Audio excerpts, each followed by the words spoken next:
Hello, my name is Rebecca Woods. If you have joined me before for one of my workshops, for example, the paper doll making workshop, you may remember that I am the Mesa County Public Library 970 Studio West artist in residence at the moment. And today I am going to demonstrate another wonderful project, which is going to be building tunnel books and shadow boxes. So what these are is that they're a way of taking a flat piece of paper and creating a real sense of depth. Now, a tunnel book is a little bit more stationary than something like a shadow box. A shadow box is a bit more permanent. It stays in one place and the layers don't compress. And because of that, you can play with some more dimensional effects, such as this papercraft constructed building in the back. So you can start to make something that's a little bit 3D and a little bit 2D. The first thing that I'm going to do is I have this piece of chipboard, and this chipboard is going to provide a strong backing that I can build the back of it on, as well as the front right here. So I've gone ahead and marked out some of my basic measurements. The kits that you will receive have slightly different proportions in them. So don't expect this to be exactly what you get, but the same principle applies either way. Now, the cardstock is tough and the chipboard tougher still. So I recommend using a ruler and going over your cut several times in order to score it so that you can make a clean separation. We're going to cut it one more time because I want a piece for the front and for the back. Now with these, you can build as many layers as you want. I usually find that between 4 and 6 is pretty good. So if this is my tunnel book, what I'm going to do is I'm just going to come up with a very basic scene. I'm going to create a plan for how I'm going to make this tunnel book. So if this little note card is my tunnel book, all I'm going to do is I'm going to plan out what those layers are going to be. And for this, I'm going to channel a little bit of everyone's favorite, Bob Ross. Now, if you've ever seen Bob Ross, what he typically does is he starts with the sky. And he'll start with the color of the sky and the clouds and the background. And what he'll tend to do on top of that is that he will make some mountains. So we've got our clouds and we've got our mountains. You'll get a better sense of depth if you put things behind each other to have some overlap. Now, the next thing that he'll do is he'll build in a layer of trees and forests that hide the base of the mountain. We've got our little Bob Ross scene with our happy little trees and our little cabin. And from here, we're going to start to translate it onto different sheets of paper so that we can create a sense of depth. So, first thing that I need to do, I have my background and I have my foreground. Now, I need to take some of this gray cardstock and measure it so that it's the same as these pieces of paper. And how many layers am I going to need? Well, if we go back to the note cards for a second, we've got one with the clouds, and that one is going to go on this piece of paper. It's going to go on the cardstock. So we're going to label that 1. Then we've got our mountains. That's going to be 2. Then we've got our forest that stands in front of the mountains. That's going to be 3. Then we have our little cabin by the lake. That's going to be 4. We have that little island on the lake. And we've got those happy little trees, which is going to be 5. Then we've got the front cover, and we can do whatever we want with the front cover. You can cut it to be all kinds of ways. I'm just going to do a very simple archway so that the effect is obvious. That means I need to cut out 4 pieces of my cardstock. That means for the size that I have here, I'm going to end up using 2 sheets of paper. And now this is just regular cardstock. Having a stiffer type of paper is good because, as you can see with these examples, you need something that can stand up a little bit on its own. You don't necessarily want something that's just going to fold in half, otherwise it's not going to stand up to what you need it to do. So I'm going to repeat the same process that I did using my ruler. You can use scissors for this. I just like to use a ruler and a knife because it's much more accurate. And I like those nice clean lines. When you're using a knife, make sure that you are very careful and you practice knife safety. And if you are a kid and you're doing this, you should ask your parents for help. We don't want anybody getting hurt in the name of art.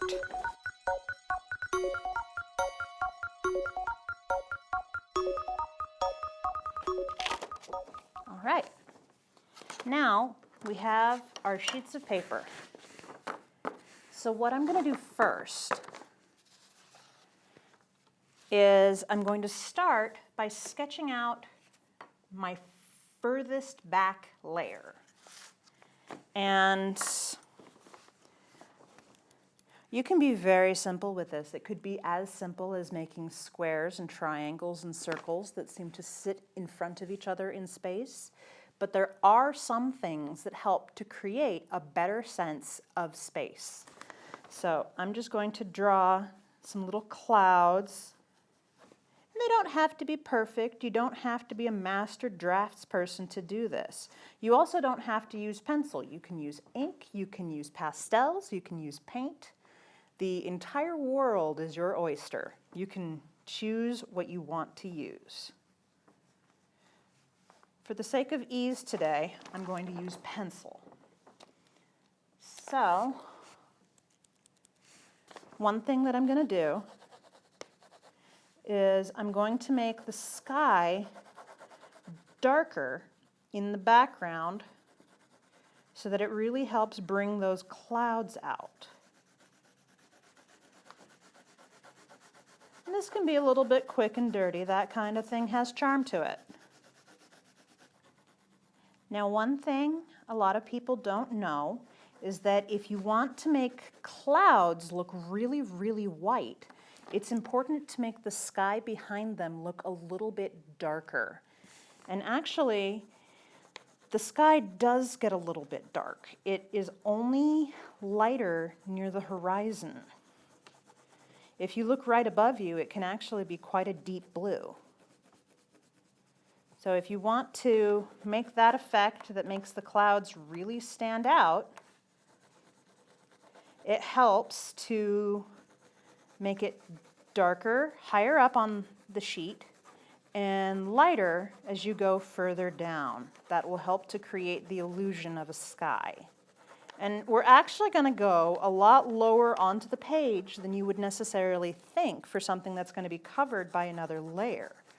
The reason for this is that when our tunnel book is open or when our shadow box is presented, you can see a little bit behind each layer. And that helps to create that sense of depth.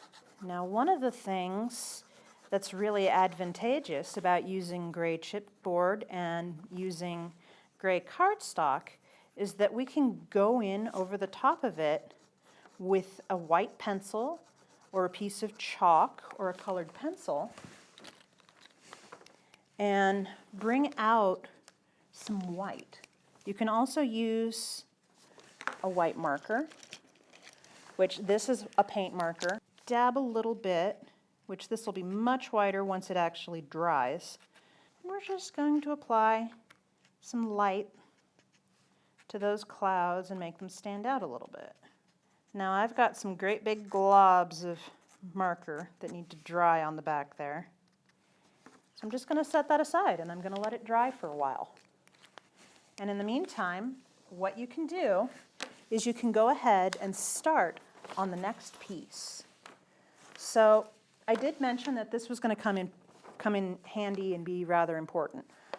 When you make each of those layers, say for example, if our mountain layer starts here, when we do our next layer, it'll come a little bit further down.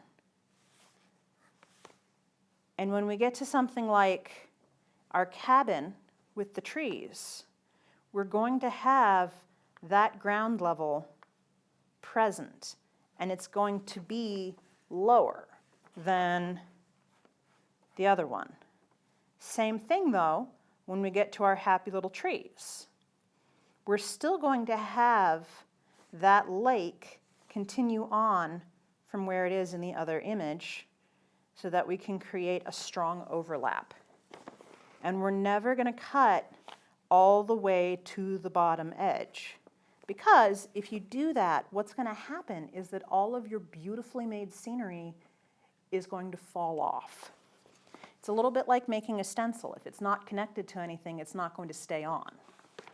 So here we've got our first layer with the mountain.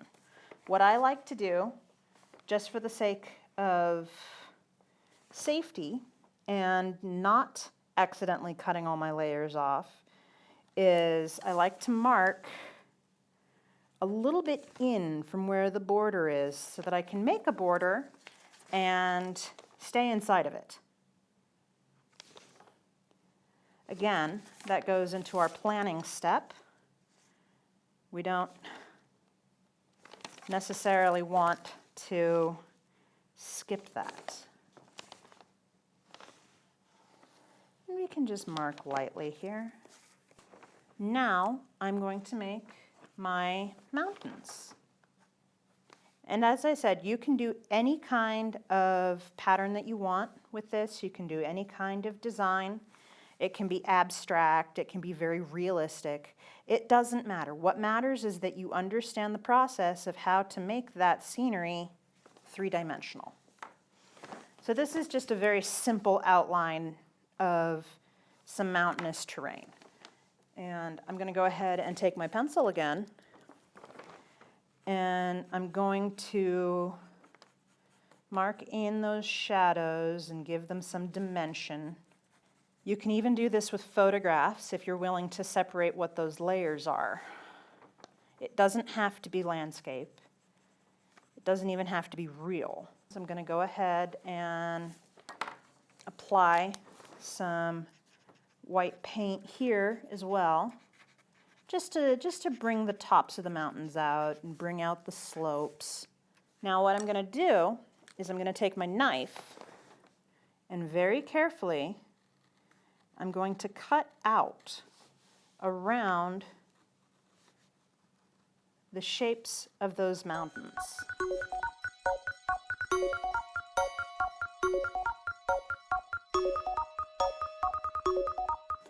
And here we have our mountain layer. So if I put this in front of this, you can already see that it's starting to create some scenery. So you're going to put that aside for a second, and we're going to do the same thing with our next piece of paper.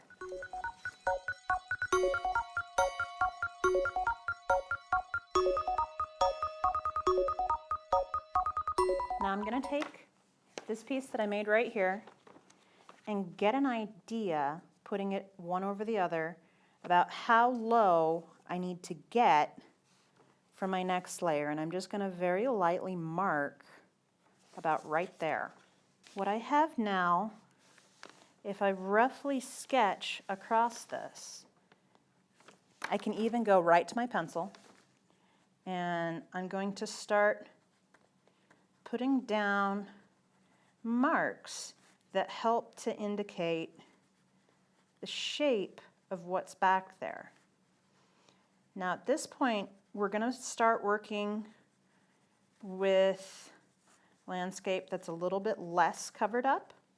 So say, for example, if you are doing a series of colors in shapes, this is where you would want to start putting designs and things on those shapes in order to bring attention to them, because they will be visible from the other layers. There's less cut out of them. Now you can keep it very rough and very abstract. It doesn't have to be super realistic. As I said before, the things that are in the distance will be blurrier and they won't be as distinct. So we're just going to cut out around that shape roughly.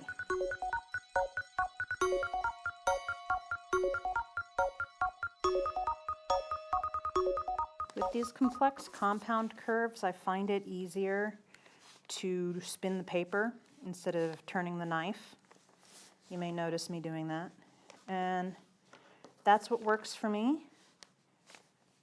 It's best to find what works for you in terms of making an easier process. And just remember, the more complex of a shape that you make, the more you're going to have to cut out.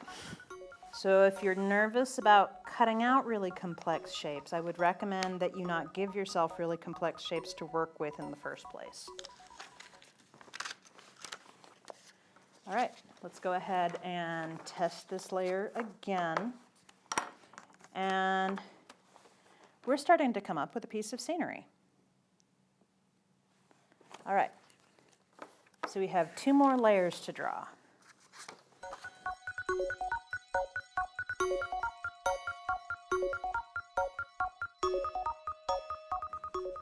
One good thing to keep in mind is that if you add stuff along that horizon line, it will allow you to break up the straight line a little bit and make it a little bit less obvious. Part of the trick to making artwork is being able to hide a little bit of the process. So if you can hide a little bit of the process, it'll look like you made it by magic.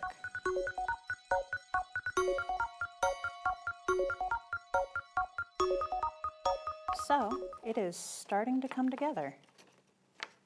To get the layers all lined up, you can see that effect sort of start to come into effect. So this is going to be our last layer of scenery before we go ahead and make the cover and start binding it together. And as I said before, you can be as ornate or as simple as you want when it comes to making these.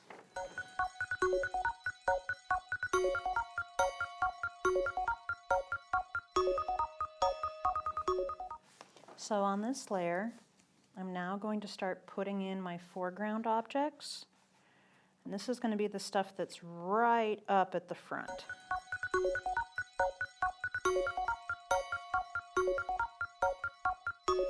Now I like to create more of a silhouette or shadowed effect in the front, just because it sort of encloses it and brings your attention to the stuff that's behind it.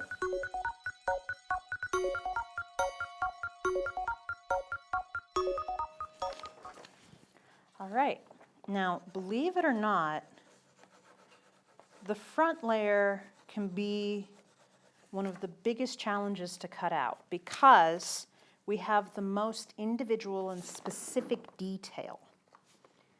But no matter how complicated you've made it, just keep in mind, be patient, take your time, and it'll come together. Don't forget to cut out little window sections like this so that you can see your scenery through the gaps in the trees or the gaps in whatever objects you decide to do.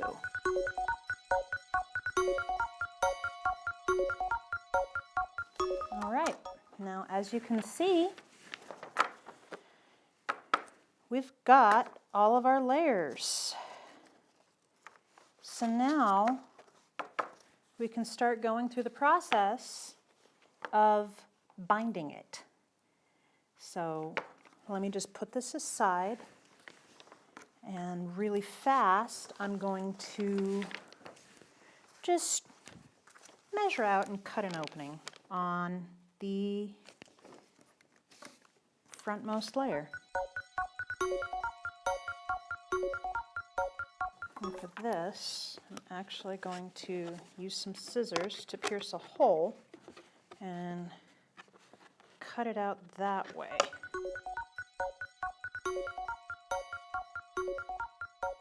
So we have our lovely little Bob Ross storybook vignette. And we're going to go ahead and just take some regular 8.5 by 11 computer paper. Now these are 5 inches tall. Yours may differ in size. What I'm going to do is I'm just going to measure 5 inches. I'm going to do it twice. In this case, the reason I'm measuring twice is that that gives me something I can line up my ruler to, so I can make sure that the line is actually straight. So now that we have these 2 pieces of paper, what we're going to do is we're going to fold them into an accordion fold. So what that means is I'm going to fold it forward and we're going to fold it backwards over and over until we've made 2 little accordions. I like to do this with both pieces of paper stacked on top of each other though, because it means that the folds end up the same.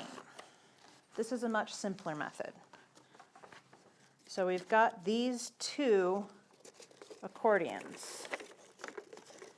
And these are going to be the ribs that we use to bind the book. Now we've got these 2 pieces of paper right here. And what we can do with this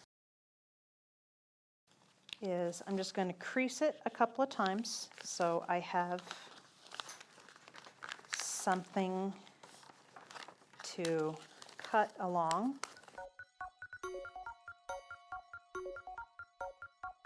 Fold these in half again.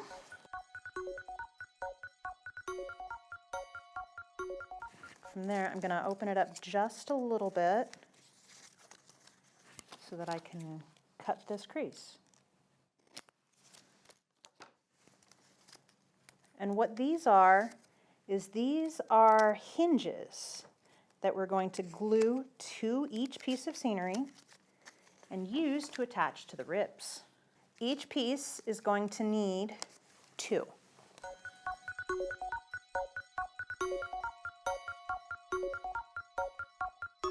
So as you can see, I've taken each of those pieces of scenery and I have glued those paper hinges to them. So the next thing that I need to do is I need to take my back piece of scenery, and what I'm going to do is I'm going to apply the glue to the inside of this back fold. We're just going to line that up and press it down. When you actually build the tunnel book, it's important to build it from the back going forward.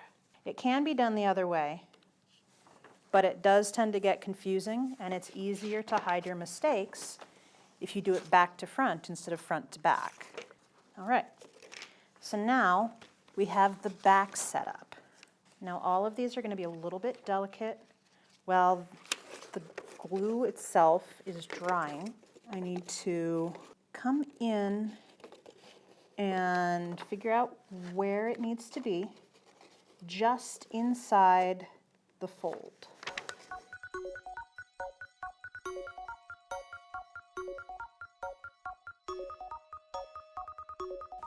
Now we're just going to repeat that process for every page.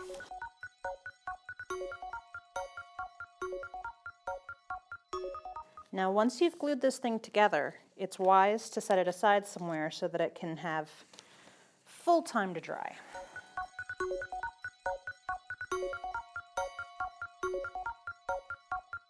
And now we're just going to put our cover on. So we're going to apply glue to the front flap, very front of our accordion.